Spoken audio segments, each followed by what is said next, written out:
একজন কৃষক ও পায়রা মিলে একটি বড় রকেট তৈরি করছিল।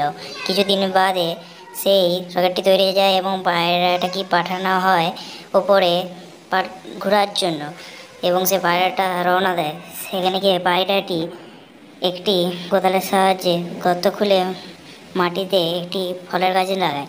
কিছুদিন বাদে সেই গাছ থেকে ফল বের হয়, কিন্তু পায়রাটি কাঁদতে লাগে, কেউ লাইক সাবস্ক্রাইব করলো না। একজন কৃষক ও পায়রা মিলে একটি বড় রকেট তৈরি করছিল। কিছুদিন বাদে সেই রকেটটি তৈরি হয়ে যায় এবং পায়রাটাকে পাঠানো হয় ওপরে ঘোরার জন্য, এবং সে পায়রাটা রওনা দেয়। সেখানে গিয়ে পায়রাটি একটি কোদালের সাহায্যে গর্ত খুলে মাটিতে একটি ফলের গাছ লাগায়। কিছুদিন বাদে সেই গাছ থেকে ফল বের হয়, কিন্তু পায়রাটি কাঁদতে লাগে, কেউ লাইক সাবস্ক্রাইব করলো না। একজন কৃষক ও পায়রা মিলে একটি বড় রকেট তৈরি করছিল। কিছুদিন বাদে